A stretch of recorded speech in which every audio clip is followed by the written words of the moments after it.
I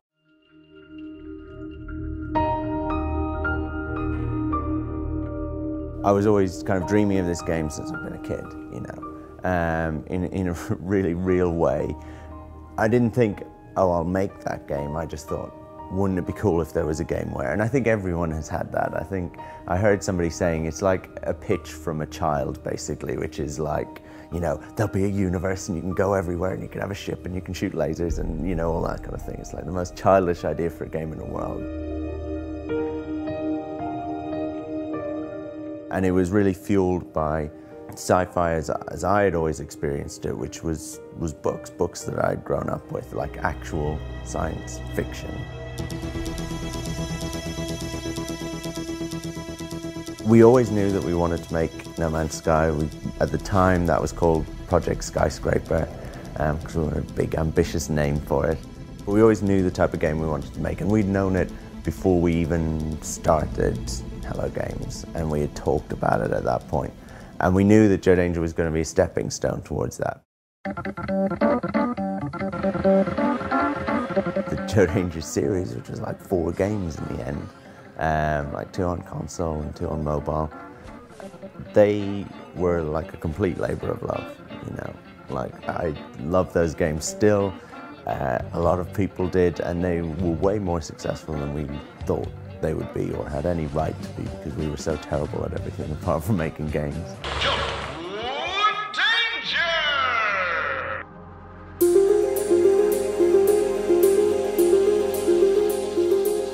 It really kind of properly started a year and a half ago. It's not quite a year and a half ago, like a year and 5 months or something. And that was when 4 of us, slightly different 4 to the 4 that had founded the company, just found a small room within that large office, and we actually just like literally locked the door and had a separate entrance and stuff like that, and squirreled ourselves away.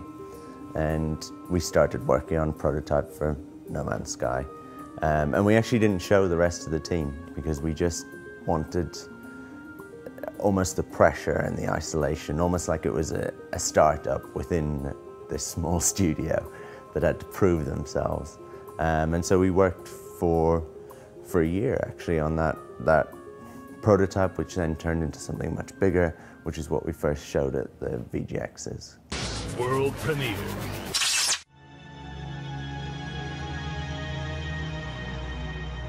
Christmas Eve, I got like a text and then a call saying like the office is starting to flood. This kind of space that we'd done up ourselves and everything that was like, you know, kind of quite personal to us, I guess, was pretty much kind of wiped out within a few hours, basically. And we were back on our feet in a really crappy, lo-fi way. You know, within a couple of weeks, actually, we were set up, and that was definitely like indie development in like a microcosm. It was like the highs of like, you've announced a game, people love it, you know, you've been flooded, you're destitute, everything's gone, it's wiped out, go bankrupt. So yeah, it was a crazy couple of months, but man, like my faith in the community, like games, the community in general, was completely restored at that point, you know. And times like this at E3, we've had so much positivity about the game, you know, like you just never see that, where people really get behind something in such a big way. And that's massively, massively meaningful to us and really fuels you.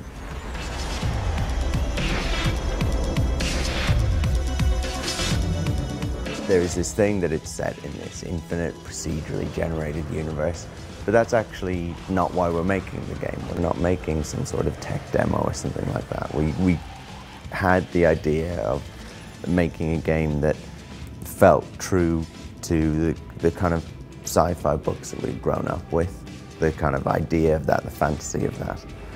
And we wanted to deliver on that, and to do that we had to create the universe for you to explore, because that's the feeling that we wanted you to have for one of the first times in games to actually land on a planet and for nobody to know what was on that planet. Not the creator of the game, not anyone else, because no one else has ever been there before. Give everyone a spaceship, start them all on a different planet. Give them a working, living, breathing universe that has planets with ecology, that has space stations and fleets of freighters and military and police and different races and all of them interacting, and let players loose and let them decide the game that they want to play, because that's what's interesting to me. I'm really interested by things that are less descriptive, actually, and less, you know, hard-coded about what way you have to play it, and that don't start with a tutorial and then just kind of land you in and let you off to make your own fun. Having said that, it isn't just like some sort of empty blank canvas. You know, there is a lore to the universe and there are decisions that we make based on that, and it has a personality. It is generally a pretty dangerous place to be, as it should be kind of for sci-fi. It isn't just some ambient utopia, right? You are always in danger. Actually, everyone starts on a different planet, but everyone starts on a different planet on the outside edge of the galaxy. And they all share that same galaxy. And for most people, they will try and make the journey to the center of the galaxy. And there's a reason why you would want to do that. But that is a journey that they will undertake, and to do that, they will need to upgrade their ship, upgrade their weapons, upgrade their suit, and they will need to plan, and they will need to cooperate with other players to an extent, and they will actually need to be quite clever. And there is a game beyond that, and you can continue to play. But for a lot of people, that's the core journey that they will be on. They will think, I started out with the smallest, crappiest ship you could imagine, and I got to a point where I could get to the center of a galaxy and see what was there. And we want that to be significant.